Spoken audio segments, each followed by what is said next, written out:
Expert. बिल्कुल। और मैं बहुत एक्साइटेड हूँ। मतलब जब आप इतिहास को पलट कर देखते हैं तो साफ दिखता है कि शिक्षा किस तरह से बदलती रही है। हम प्राचीन गुरुकुलों से लेकर, जहां आप जानते हैं सब कुछ एकदम अलग था, वहां से लेकर आज की NEP 2020 तक की बात करेंगे। वही तो मेरा मकसद भी यही है आज की डीप डाइव का। हमें यह समझना है कि ज्ञान देने के तरीके बदले तो बदले क्यों। हम बस एक टाइमलाइन नहीं पढ़ेंगे, हम उन आइडियाज को अनपैक करेंगे जो इन नीतियों के पीछे थे। तो शुरुआत करते हैं एकदम ग्लोबल पर्सपेक्टिव से। हमारे सोर्स में पहला बड़ा नाम जो आता है वो है मार्क एंटनी जूलियन का, जिन्हें तुलनात्मक शिक्षा का जनक कहा जाता है। उन्होंने शैक्षिक उधार यानी एजुकेशनल बोरोइंग का कंसेप्ट दिया था। हाँ, एजुकेशनल बोरोइंग सुनने में थोड़ा अजीब लगता है कि उधार, लेकिन असल में ये दूसरों से अच्छे तरीके सीखना है। पर अगर हम दार्शनिकों की बात कर रहे हैं तो सबसे दिलचस्प विचार मुझे जीन जैक्स रूसो का लगा। अच्छा, उनकी नकारात्मक शिक्षा वाली बात। बिल्कुल, नेगेटिव एजुकेशन आज के दौर में सोचकर भी अजीब लगता है, पर रूसो का कहना था कि 12 साल की उम्र तक बच्चों पर बाहरी ज्ञान थोपना ही नहीं चाहिए। मतलब कोई किताबें नहीं, कोई भारी बस्ते नहीं। बिल्कुल नहीं, उन्हें प्रकृति की ओर लौटने दो। उनका मानना था कि बच्चे को खुद की गलतियों से, अपने आसपास के माहौल से सीखने दिया जाए। ये तो एकदम जॉन डीवी के लर्निंग बाय डूइंग यानी करके सीखना वाले सिद्धांत से जुड़ता है। डीवी भी तो कहते थे कि क्लासरूम सिर्फ सुनने की जगह नहीं बल्कि एक्सपीरियंस करने की जगह होनी चाहिए। बिल्कुल। और अगर आप इसे भारत के इतिहास से जोड़ें तो आप देखेंगे कि हमारे यहाँ तो ये करके सीखना बहुत पहले से मौजूद था। वैदिक और बौद्ध शिक्षा के समय से। मैं सोर्स मटेरियल पढ़ रहा था और सच में मैं हैरान रह गया। तक्षशिला में तो प्रवेश की उम्र ही 16 या 18 साल हुआ करती थी। हाँ, वो उच्च शिक्षा का केंद्र था। लेकिन फिर समय के साथ बहुत कुछ बदला और यहीं पर हमारा सोर्स हमें 1929 की हार्टोग समिति की रिपोर्ट की तरफ ले जाता है।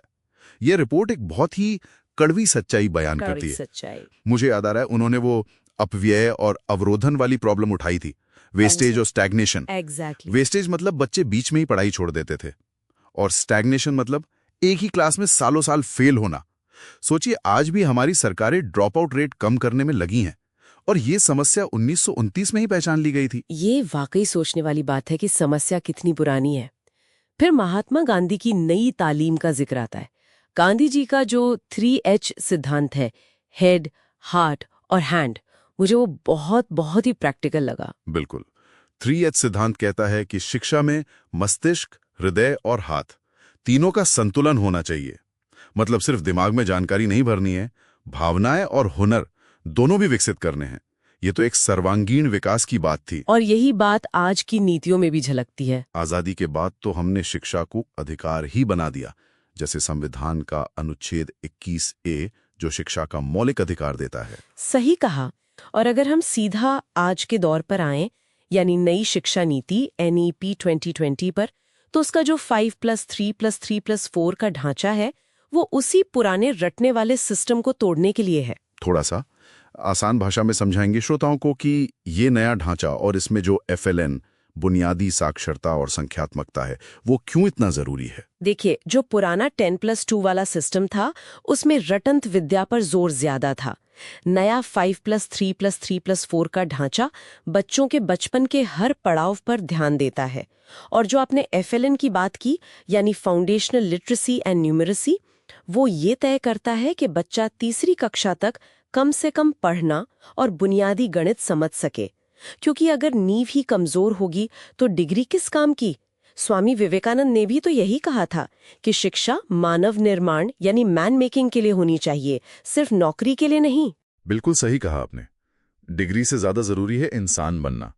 तो अगर हम इस पूरी डीप डाइव को समेटें तो सबसे बड़ा निष्कर्ष यही निकलता है कि शिक्षा का असली मकसद रटने की संस्कृति को खत्म करके एक सर्वांगीण विकास करना है, एक होलिस्टिक डेवलपमेंट। एक्सपर्ट स्पीकर, मैं पूरी तरह सहमत हूँ।